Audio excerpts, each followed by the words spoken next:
مثال کے طور پہ یہ لوگ کیا کہتے ہیں، یہ کہتے ہیں دیکھو اگر آپ کسی کے پاس، کسی بادشاہ کے پاس جانا چاہو گے تو آپ کو کسی کا واسطہ لینا پڑے گا، آپ ڈائریکٹ وہاں پہ نہیں پہنچ سکتے ہو، اس طرح کی باتیں وہ لوگ پیش کرتے ہیں۔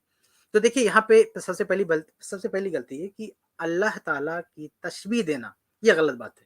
اللہ تعالیٰ کو کسی کی بادشاہ جیسا بتانا کہ بادشاہ کا معاملہ ہے، یہ غلط بات ہے، کیونکہ اللہ رب العالمین ڈائریکٹ سن سکتا ہے، یعنی ہر شخص کو یہ اختیار ہے کہ ڈائریکٹ اللہ تعالیٰ کو پکارے۔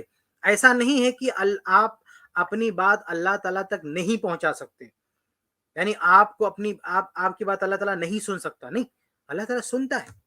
ہم نماز میں جو دعائیں پڑھتے ہیں، اب دیکھیے نماز کتنی اہم چیز ہے، پوری کی پوری نماز دعا ہے۔ سب سے اہم دیکھیے اقرار شہادتین کے بعد سب سے اہم چیز اگر کوئی ہے تو وہ صلاۃ ہے، یعنی ہماری نماز ہے۔ اس پوری نماز میں اللہ اکبر سے لے کر سلام پھیرنے تک آپ کو کہیں وسیلے والا کوئی صیغہ نہیں ملے گا۔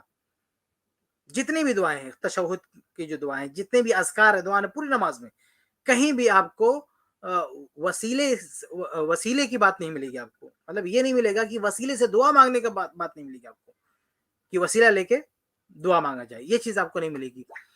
تو کہنے کا مطلب یہ کہ یہ لوگ جو ہے کچھ مثالیں پیش کرتے ہیں، جب ضعیف حدیثیں پیش کرتے ہیں، جب اس میں بھی بات نہیں بنتی تو کچھ مثالیں پیش کرتے ہیں کہ کسی بادشاہ کے پاس جانے کے لیے وسیلے کی ضرورت پڑتی ہے، تو اللہ کے پاس بھی بغیر وسیلے کے نہیں پہنچ سکتی۔ تو اللہ تعالیٰ کی مثال مخلوق سے نہیں دینا چاہیے، بات غلط ہے، کیونکہ اللہ تعالیٰ کو ڈائریکٹ آدمی پکار سکتا ہے اور ڈائریکٹ اللہ تعالیٰ سے مانگ سکتا ہے، جیسے ہم نماز میں مانگتے ہیں۔ اس کی مثال کیا؟ نماز، ہم پوری نماز میں کوئی وسیلہ وغیرہ نہیں لیتے، ڈائریکٹ اللہ تعالیٰ سے پکارتے ہیں، ڈائریکٹ اللہ سے دعا کرتے ہیں۔ سورہ فاتحہ دیکھ لیجیے، سورہ فاتحہ میں بھی دعا ہے، سورہ فاتحہ میں بھی اللہ تعالیٰ کی حمد ہے، اللہ تعالیٰ کی ثنا بھی ہے، اور اللہ تعالیٰ کی دعا بھی ہے کہ اہدنا الصراط المستقیم، اللہ تعالیٰ ہمیں صراط مستقیم پر چلا۔ کون سا وسیلہ لے رہے ہیں ہم کس کا وسیلہ لے رہے ہیں؟ ڈائریکٹ اللہ رب العالمین سے دعا کر رہے ہیں۔ تو اس لیے یہ کہنا کہ ہم اللہ تعالیٰ سے دعا ہی نہیں کر سکتے، یہ بہت بڑی غلط فہمی ہے جو کچھ لوگ پھیلا رہے ہیں۔ اچھا، ہم دیکھیے تمام وسیلے کے تمام طریقے کا ہم انکار نہیں کرتے۔ دیکھیے اللہ تعالیٰ کے اللہ تعالیٰ تک پہنچ سکتا ہے، ہر آدمی کی بات پہنچ سکتی، لیکن یہ چیز ہوتی ہے کہ کبھی کبھی ہم ایک صحیح چیز کا حوالہ دیں، جیسے اپنے اعمال کا حوالہ دیں، تو اللہ تعالیٰ ہماری پکار میں اہمیت بڑھ جاتی ہے، یعنی یہ چیز ہم مانتے ہیں، اور یہ چیز جائز وسیلہ ہے۔ میرے خیال سے زید بھائی نے اس کی وضاحت بھی کی ہے کہ جائز وسیلے کی کیا قسمیں ہوتی ہیں۔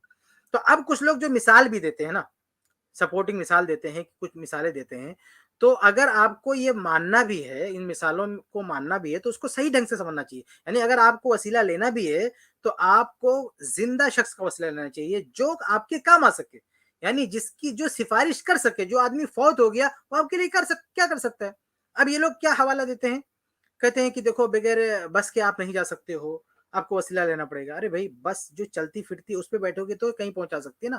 ایک بس جو سڑ رہی ہو، کسی کی گراج میں سڑ رہی ہو، جو بالکل کھٹارا ہو گئی ہو، جو چل نہ رہی ہو، اس پہ بیٹھ کے آپ کہاں چلے جاؤ گے؟ تو آپ کس طرح کی مثالیں دے رہے ہو؟ آپ کہہ رہے ہو کہ بغیر بس کے نہیں جا سکتے، تو چلتی پھرتی بس پہ بیٹھو گے تب کہیں جاؤ گے؟ تو ایک آدمی چلتا پھرتا انسان ہے، اس سے آپ دعا کرو گے تو کچھ فائدہ ہو سکتا ہے، لیکن آدمی جو مر گیا، جو چلا گیا مٹی کے اندر، وہ آپ کے لیے کیا کرے گا؟ بھائی ابراہیم علیہ السلام نے یہ سکھایا تھا نا کہ لا احب العافلین، میں ڈوبنے والوں کو پسند نہیں کرتا، جو ڈوب گیا وہ ہمارے کسی کام کا نہیں۔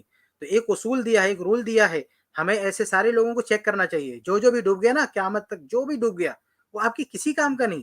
ایک مرتبہ سانس بند ہوگی تو آپ کے لیے کچھ نہیں کر سکتا۔ ابراہیم علیہ السلام نے جو عقیدہ سکھایا ہے وہ دیکھیں۔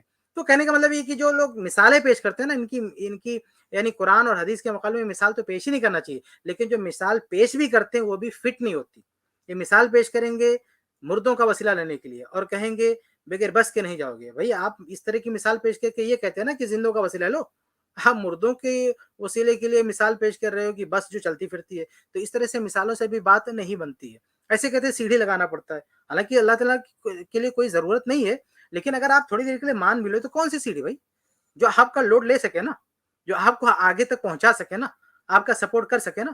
جو سیڑھی کسی کام کی نہیں ہے، پیر رکھتے ہی ٹوٹ جائے، جو سڑ گئی ہے، گل گئی ہے، وہ اس پہ بیٹھ کے آپ کہاں پہنچ جائیں گے؟